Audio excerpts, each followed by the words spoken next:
Estoy en esta celda y sé que para nadie existo. No soy una delincuente, soy una revolucionaria que ha creído que el mundo puede ser mejor, que otro país es posible. Si fuera una delincuente, seguramente saldría libre en pocos años. Pero para nosotros y nosotras no hay justicia. No tenemos prensa, no tenemos jueces. Nos maltratan, nos hacinan, nos excluyen de todo. Hasta del derecho a ser presas y presos políticos. En Colombia sí hay presos políticos. Libertad para los presos políticos.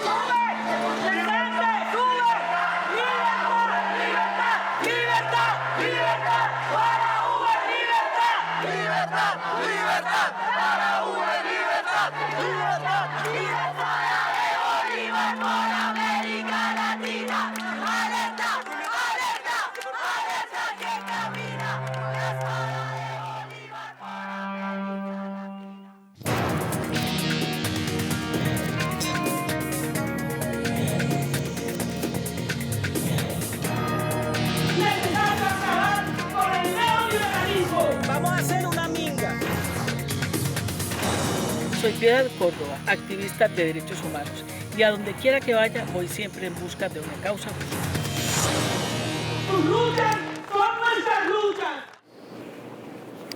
Maestro, qué honor para Causa Justa contar con su palabra, con su sensibilidad y con su pensamiento para hablar un poco sobre lo que ha sido la imposibilidad del disenso en Colombia.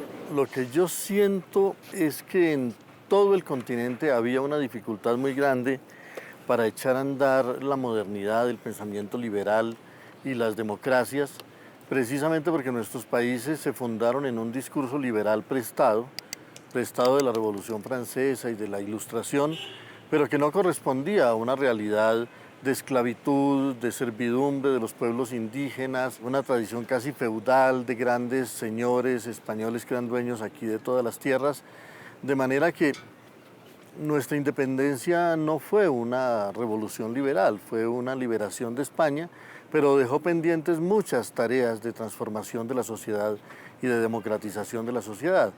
Los países de América Latina fueron cumpliendo uno tras otro con ese gran proceso de reformas. Lo hizo México, lo hizo Argentina, lo hizo Ecuador, y en Colombia se fue aplazando esa reforma liberal.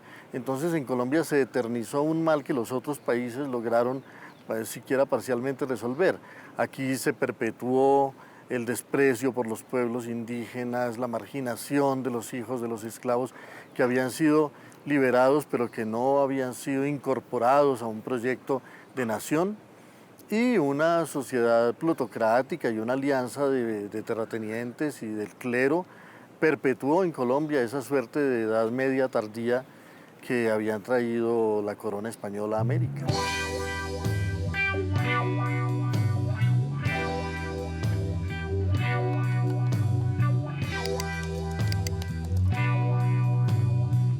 Estamos en la cárcel de La Picota con muchas dificultades para poder entrevistar tanto a Francisco Tolosa, el profesor universitario, intelectual y académico, y a Uber Ballesteros, que es el dirigente agrario sindical más importante, vicepresidente de FENSUAGRO, los dos miembros de la Junta Patriótica y miembros del Consejo Patriótico Nacional. Que le autorizaran la entrevista, pero sin cámara, sin nada.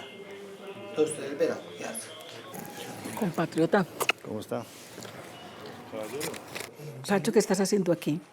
Soy detenido injustamente por ser miembro de la Marcha Patriótica, un movimiento social y político que junto con el movimiento revolucionario de toda América Latina aspira a una segunda independencia del continente, en marco de la persecución política del gobierno nacional contra la oposición y contra los anhelos de paz y de solución política auténtica del pueblo colombiano.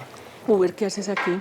Bueno, yo fui hecho prisionero por el Estado colombiano en razón a mi posición política de izquierda y haber organizado el paro nacional agrario que se desarrolló en agosto del año pasado.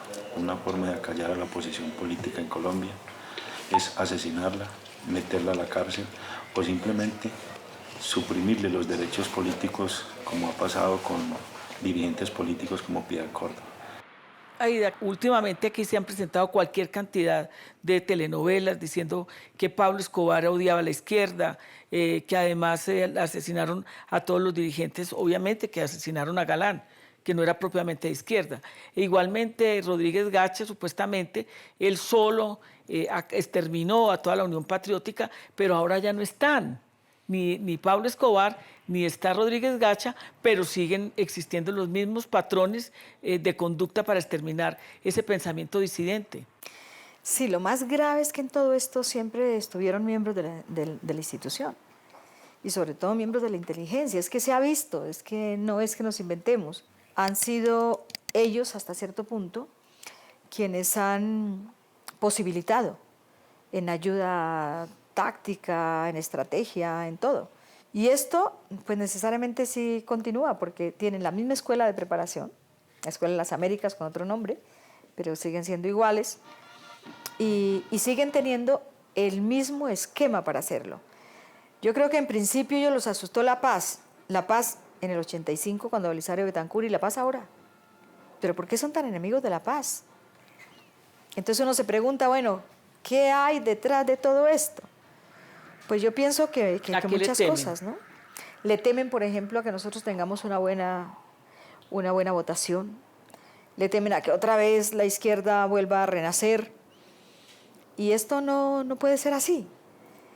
Yo creo que aquí tenemos que acostumbrarnos a que se pueda hablar abiertamente, pero con el respeto de la vida. Porque si aquí no hay respeto, si no se conserva la vida de los colombianos, pues no hay ningún otro derecho. Si no existe el derecho a la vida, no hay otro.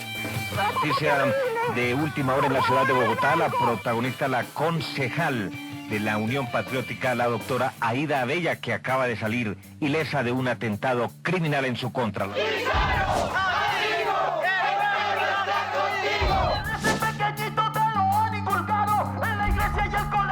que te han enseñado es el miedo que es la guía de tu alma de esclavo. ¡Terrorista! El mundo se quiere destruye la selva. ¡Terrorista! La industria es tu tóxica niebla. ¡Terrorista! El banco que te quita la chata. Porque ya le pagaste 5 veces la lana. ¡Terrorista! Que aplauden la inminente masacre porque les representa varios miles de acres. Un canal de la tele que es el más terrorista, mezclando con astucia, novelón y noticia.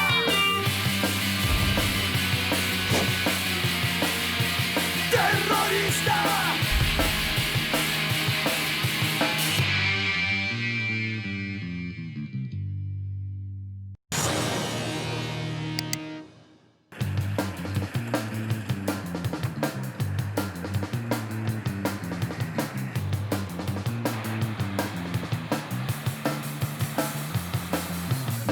Cuando atravieses el espejismo, te acusarán en ese instante mismo.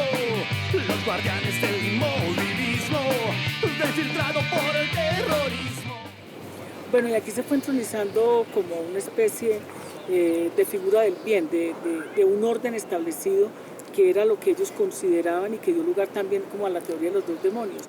Toda sociedad, toda dirigencia tiende a establecerse en las sociedades como la encarnación del bien, de la civilización, de la moral, y es por eso que las sociedades luchan como por la incorporación cada vez mayor de otros sectores de la sociedad en el ámbito de las instituciones, porque si no terminan las mayorías excluidas de esa noción del bien, de esa noción de la institucionalidad, de esa noción de la verdad incluso.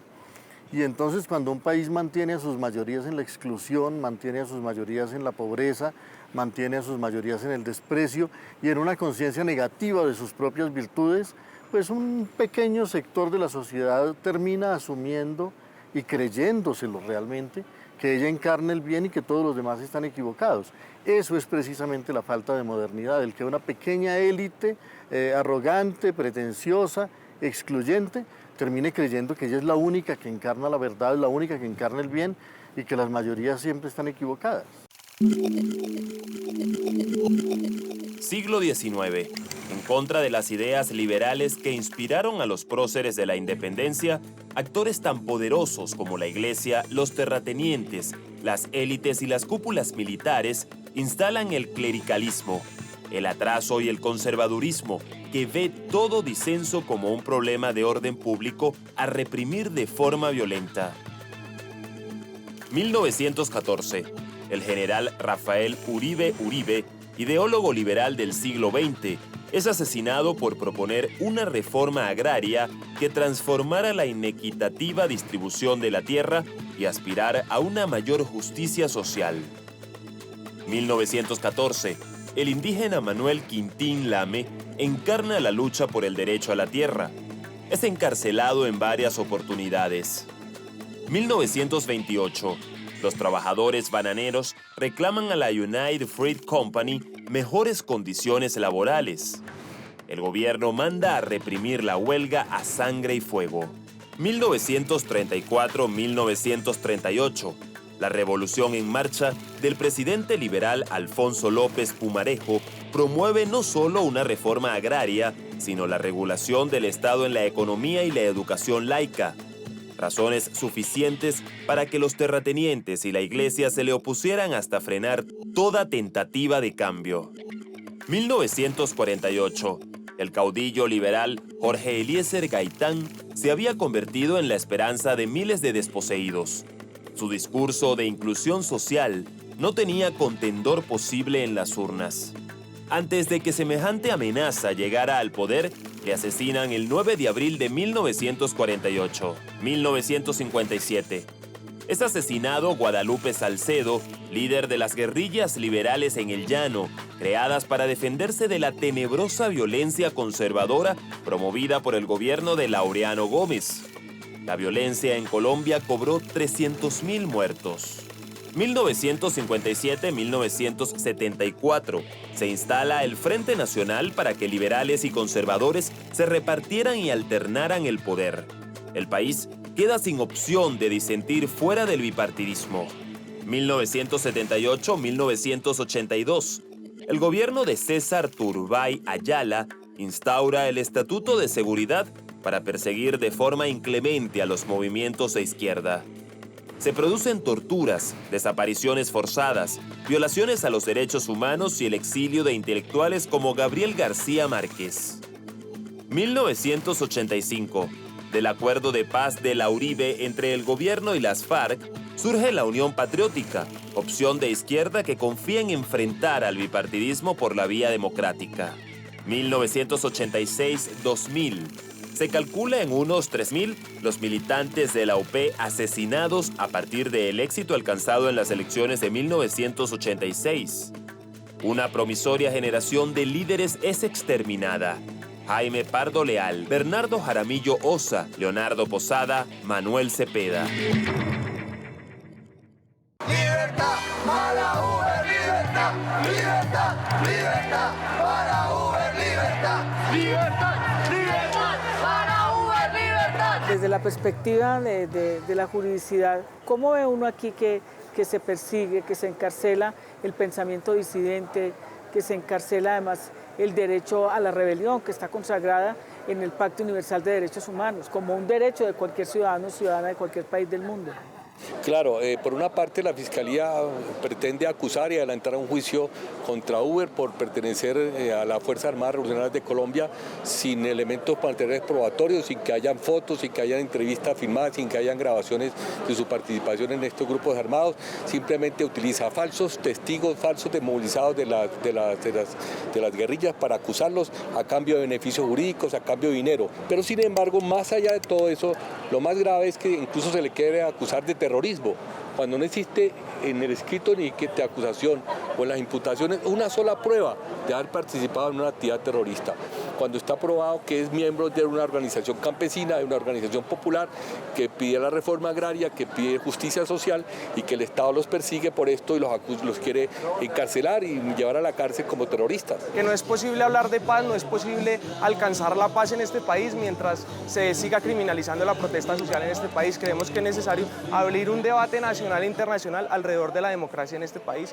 Bueno, aquí estamos todos y todas las que somos defensores de la democracia, pero de la democracia profunda y de la paz con justicia social, los que además queremos, admiramos y acompañamos a a nuestro amigo y compañero Uber Ballestero.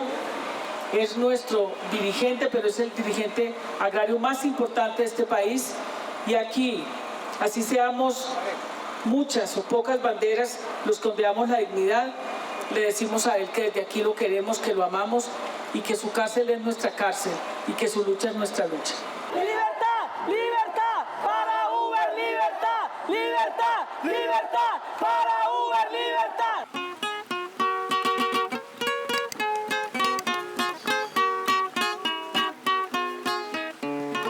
Para Colombia, yo soy un cantante, yo soy un hombre popular, pero por salir yo a favor de un campesino, el día que nos hirieron un hombre allá, yo le eché mano, entonces dicen que yo soy organizador. No, yo lo que soy es un campesino que también vivo en el campo, sufriendo las adversidades de los gobiernos, porque el gobierno, desgraciadamente, cuando ganó el doctor Uribe, ese doctor llegó la plata del Plan Colombia y en lugar de internarla o hacer los aportes al campesino, lo que lo metió fue en la guerra, entonces nos metió fue lo peor, porque hoy día la mayoría se está pagando en mucho crimen, en mucho asesinato, en unas cosas que eso no convierte al campesino. Por eso es que soy un hombre de corazón campesino, porque yo nací en el campo, sufriendo desde muy niño las crueles adversidades de los gobiernos cobardes. Comienzan matando a bala, sin estudio y sin salud, pero hoy nos matan de hambre.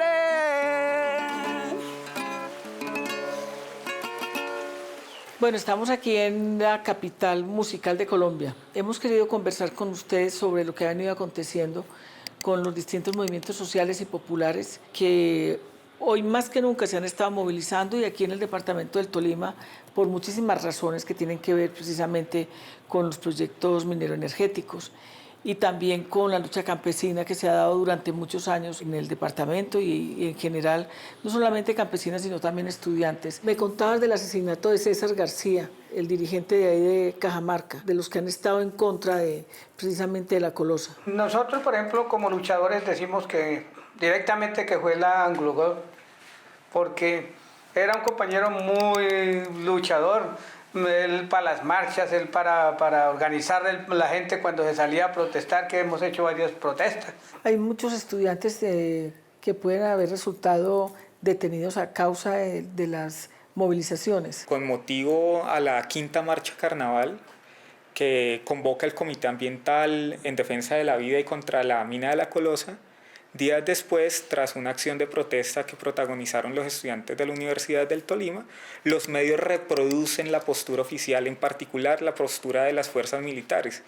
La policía tomó la determinación de publicar a manera de cartel los supuestos vándalos que habían protagonizado los desmanes de aquel entonces, menoscabando derechos fundamentales tales como la presunción de inocencia. Los medios, de una manera irrestricta, reproducen esa posición y emprenden pues una persecución que es en definitiva una persecución contra el derecho a la protesta y es en definitiva una persecución contra el derecho a disentir. Para llegar a Castilla, llegamos del Chaparrón. Era una marcha pacífica con rumbo a la capital, pero al llegar a la vía de Neiva hacia Bogotá estaba la policía. También la gente del SMAC nos dieron plomo y garrote y bombas que explotan gas mataron 3 campesinos y heridos en cantidad. La familia y sus amigos hoy los tienen que llorar.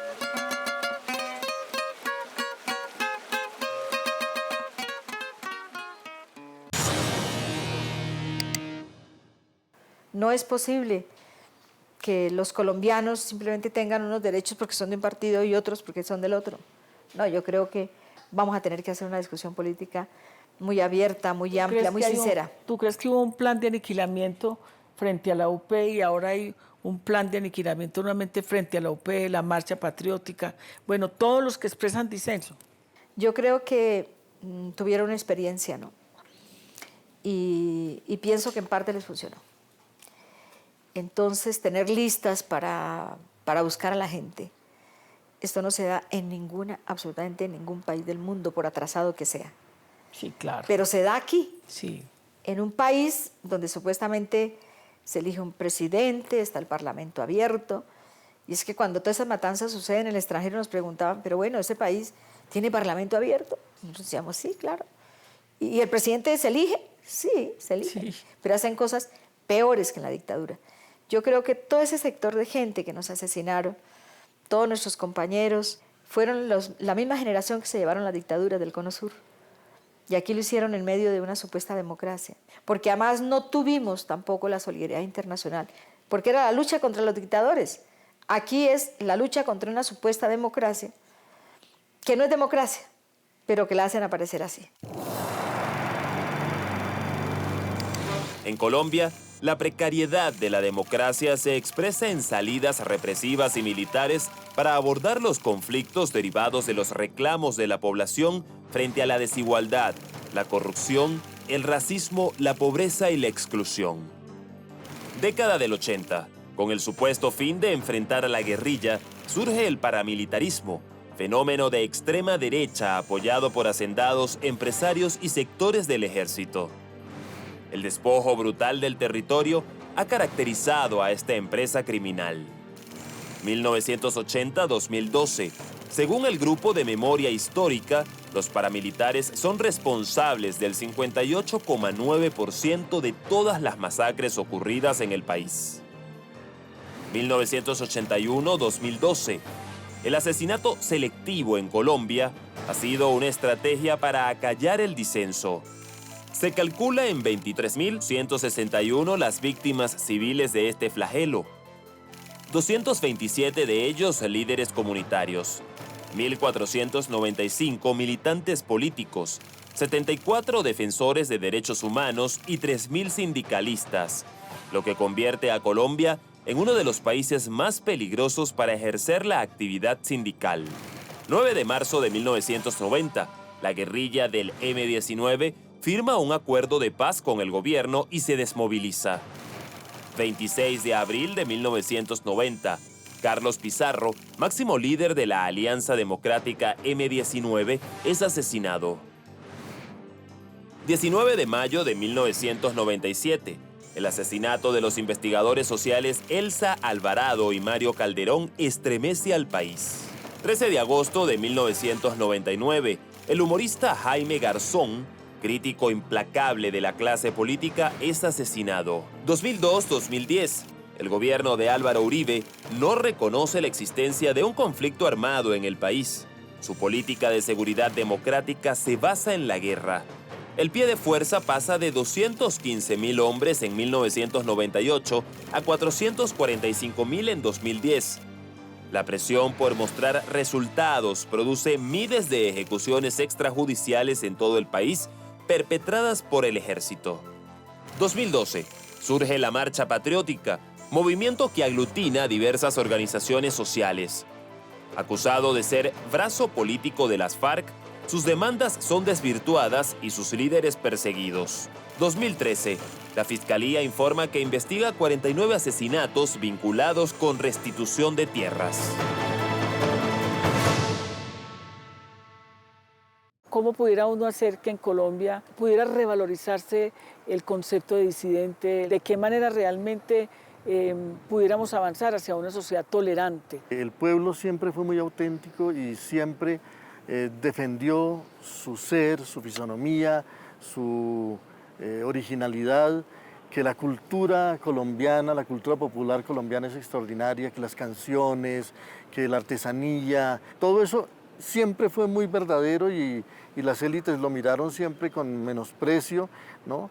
Pero ahí hubo una trinchera de resistencia en la cultura popular de esos sectores marginados y excluidos frente al discurso aplastante de las élites. Y si algo tienen que hacer los jóvenes es perderle el miedo a estar en desacuerdo porque la verdad es que las élites no pueden seguir manteniendo en un corsé tan estrecho, en un molde tan rígido, a una sociedad tan rica, tan llena de energía, tan llena de posibilidades y que en este momento está asfixiada por un modelo que no le ofrece futuro, que no le ofrece dignidad, que no mira con generosidad el gran país que tenemos. Yo siempre he tenido la sensación de que llevamos, por lo menos en mi caso personal, 6 generaciones contándonos las guerras. Yo escuché a mi bisabuelo, siendo muy niña, no había entrado a la escuela y me acuerdo de él contándole las etapas cuando él peleaba en la guerra, los 1000 días, en las filas liberales, y su hermano peleaba en las filas conservadoras y llegaban a la casa y comían. Mi abuelo entonces también contó su guerra entre los liberales y los conservadores, los pueblos. Mi padre contó su guerra el 9 de abril. Después nos tocó la guerra a nosotros. Después nos tocó la salida. Y ahora nuestros hijos, cuando nos reunimos, hablamos de la guerra.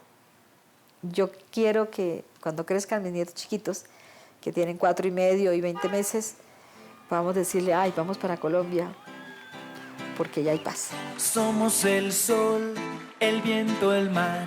Somos la tierra que hoy se levanta. Somos el sol, el viento, el mar. Somos la tierra que hoy se levanta. Somos el sol, el viento, el mar. Somos mi gente que hoy se levanta. Democracia De la mentira, independencia los de arriba. La selva es materia prima de los negocios de USA y China. Sangre indígena y campesina. Tiñe de rojo nuestras semillas, con sus derrames de petróleo matan los mares. Nosotros los campesinos venimos diciendo que la unión tiene que hacer la fuerza. Hay que buscar un cambio social en este país, definitivamente. Es que ya no aguantamos.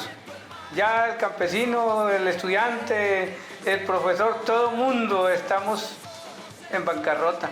A veces uno siente miedo con todo lo que pasa en el país, pero cuando uno los escucha a ustedes y cuando los ve uno en su trabajo, vuelve la esperanza. Ustedes son la esperanza de este país. Un pueblo que se sienta valorado, que se sienta apreciado, que se sienta reconocido y al que se le respeten sus opiniones y al que se le respeten sus iniciativas, es todo lo que se necesita para que Colombia dé ese gran salto hacia el otro país que necesitamos. 200 años de independencia, 500 años de oscuridad dirás. espadas, cruz y pistola, gobiernan cual libertad, revoluciones de nobles y papel. Los de abajo no tienen que comer. Se llevan todos sin permiso El agua, el oro y nuestros hijos. ¡Sí, sí!